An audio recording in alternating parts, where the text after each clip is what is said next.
Bismillahirrahmanirrahim. Assalamualaikum warahmatullahi wabarakatuh. Selamat kembali bertemu dengan saya ya dalam mata pelajaran sejarah minat pertemuan kita yang kedua. Oke, adik-adik sekalian, ya pertemuan yang kemarin sudah kita bahas tentang kerajaan-kerajaan yang memang pernah ada ya di Indonesia tentang Hindu-Buddha. Nah, diantaranya ada yang memang kerajaan maritim atau kerajaan yang memang tumbuh di wilayah sekitar pesisir, sehingga memang keberadaannya sebagai kerajaan maritim sangat diperhitungkan pada masa eranya Nusantara. Nah, pada pertemuan yang kedua ini ya kita akan membahas adik-adik semua tentang bagaimana ya keadaan Indonesia sebelum Hindu-Buddha masuk ke negeri kita atau ke Nusantara pada saat itu. Nah, intinya adalah yang pertama mari kita akan bahas tentang bagaimana proses penyebaran Hindu-Buddha atau masuknya agama Hindu-Buddha di Indonesia. Nah, intinya memang ya Indonesia memasuki zaman sejarah ketika memang ada kerajaan Kutai di sini ya. Kalau memang kita melihat dari kapan mulainya zaman sejarah di Indonesia, berarti nanti pada kerajaan Kutai ya abad keempat, atau ada penulis buku yang bilang abad ke-5 Masehi. Ya, seperti itu dibuktikan dengan penemuan sejarah berupa prasasti namanya Yupa. Nah, baik kita mulai ya mengenai agama Hindu dan ajaran agama Buddha. Nah, yang pertama ajaran agama Hindu. Nah, di sini agama Hindu tumbuh pada ya masyarakat India. Awalnya tumbuh di masyarakat India, kan gitu ya, adik-adik semua, pada tahun 1500 sebelum Masehi. Nah, memang di sini agama Hindu ya merupakan pencampuran dari ras Arya dan ras Dravida. Nah, ras Arya ini adalah kalau kita lihat orang-orang India saat ini yang memang parasnya rupawan atau cakep.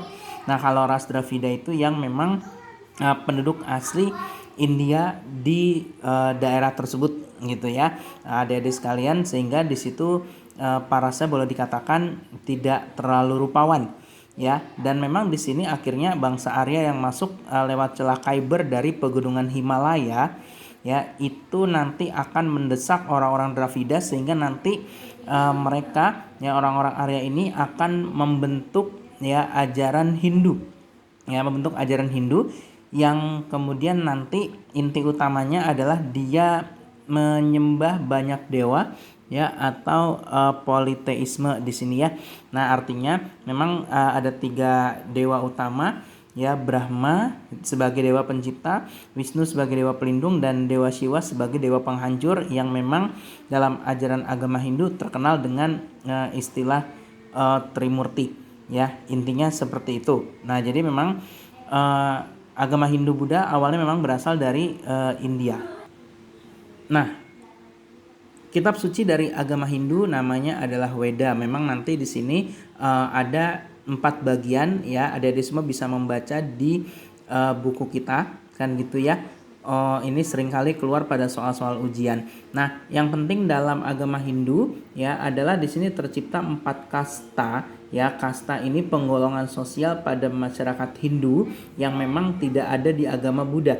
Nah, pada masyarakat Hindu di sini kasta itu dibagi 4 ya. Ada kasta Brahmana, Satria, Waisya, Sudra.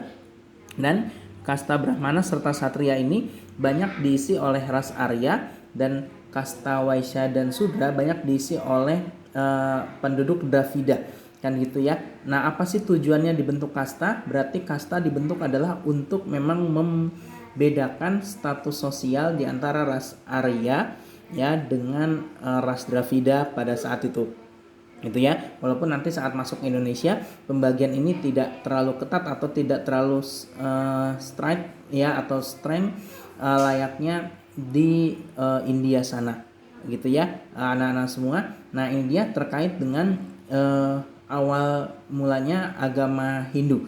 Nah, agama Buddha ya, ajaran Buddha di sini memang pertama kali juga tumbuh di India, dan memang diajarkan oleh Siddhartha Gautama yang memang nanti dia kemudian dikenal sebagai Buddha, ya dia bertapa di sebuah pohon bodhi, ya kemudian nanti dia memperoleh kesempurnaan atau bodhi tadi, dapat pencerahan sehingga nanti dia ya mulai mengajarkan ajaran Buddha. Nah, intinya utama dari agama Buddha itu adalah tidak adanya yang namanya kasta. Ya, tidak ada yang namanya kasta, ya sehingga nanti tidak ada pembagian masyarakat seperti layaknya agama Hindu. Nah, itu dia intinya. Nah, kitab suci dari agama Buddha adalah Tripitaka, ya. Ya, berarti memang juga di sini 3 kumpulan tulisan atau 3 kumpulan kitab atau ilmu-ilmu atau ajaran-ajaran Buddha. Nah, kan gitu ya. Nah, di sini yang pertama itu. Nah, yang berikutnya adalah tentang teori masuknya Hindu Buddha ke Indonesia. Di sini ada beberapa hipotesis. Yang pertama adalah hipotesis Vaishya. Ya, hipotesis Vaishya. Nah, kita lihat di sini terkait dengan kasta-kasta yang ada. Ya, kalau hipotesis Vaishya berarti bisa kita katakan bahwa agama atau kepercayaan Hindu Buddha itu dibawa oleh kaum Vaishya, yakni adalah kaum pedagang. Kan gitu ya, artinya para pedagang dari India sana mengadakan hubungan ke masyarakat Nusantara atau masyarakat Indonesia, sehingga nanti terciptalah atau tersebarlah ajaran Hindu Buddha. Nah, di sini hipotesisnya dikemukakan oleh N.J. Krom. Nah, yang berikutnya adalah hipotesis kesatria. Ya, kalau bicara tentang hipotesis satria, berarti satria ini adalah kasta yang terdiri dari raja, bangsawan, ya atau pemimpin-pemimpin perang. Artinya memang hipotesis satria ya itu masuk ya, Hindu Buddha masuk dibawa oleh ya para raja bangsawan yang kemudian dari India mengadakan perjalanan ke Nusantara. Kan gitu ya. Nah, di sini ya ada beberapa orang yang mendukung ini. Oke, terutama adalah R.C. Majumdar dan C.C. Burke. Nah, berikutnya hipotesis Brahmana. Nah, ini ya anak-anak sekalian, ada di semua hipotesis Brahmana intinya adalah Brahmana ini kan adalah pemuka agama Hindu Buddha.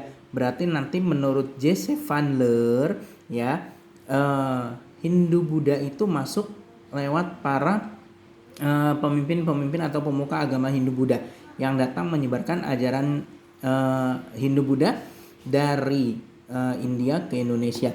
Dan yang berikutnya adalah hipotesis arus balik. Ya, di sini menurut FDK Bos ya dikatakan arus balik intinya adalah agama Hindu Buddha itu disebarkan oleh orang-orang Indonesia yang kemudian belajar agama Hindu Buddha ke India, lalu dia pulang lagi ke Indonesia dan akhirnya dia mengajarkan itu kepada masyarakat Indonesia.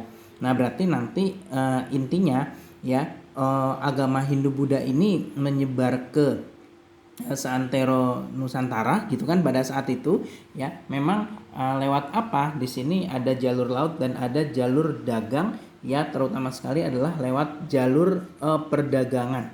Kan gitu ya. Nah, ini dia intinya.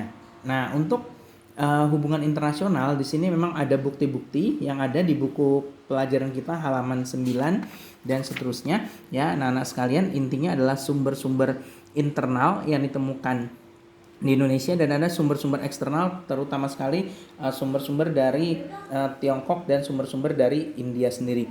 Nah, ini dia intinya mengenai masuknya Hindu Buddha ke Indonesia, kan gitu ya. Nah, anak-anak semua, pada dasarnya nanti kita akan mempelajari tentang secara umum peta konsepnya seperti ini, tentang bagaimana kerajaan-kerajaan maritim Hindu Buddha di Indonesia. Nah, kalau kerajaannya sudah saya jelaskan di video yang pertama untuk pertemuan pertama, dan nanti di sini yang kedua ini tentang teorinya masuknya Hindu Buddha ke Indonesia. Ya, ada 4 tadi jalan masuknya dan pembuktian bahwa memang hubungan dagang antara India, Cina dengan perkembangan agama Hindu Buddha di Indonesia itu sangat terkait dari bukti-bukti internal maupun bukti-bukti eksternal dari luar Indonesia. Nah, kira-kira untuk pertemuan 2 ini ya, ini saja yang dapat saya sampaikan. Adik-adik semua, mari kita baca lagi buku paketnya ya. Bab pertama tentang kerajaan-kerajaan maritim Hindu-Buddha di Indonesia memang menyatakan atau memang makin menjelaskan bahwa Indonesia merupakan negara maritim yang mana dahulu punya kerajaan-kerajaan yang sangat diperhitungkan posisinya di Asia. Demikian yang dapat saya sampaikan. Terima kasih, selamat belajar, sukses selalu. Assalamualaikum warahmatullahi wabarakatuh. Salam sejahtera buat kita semua. Terima kasih.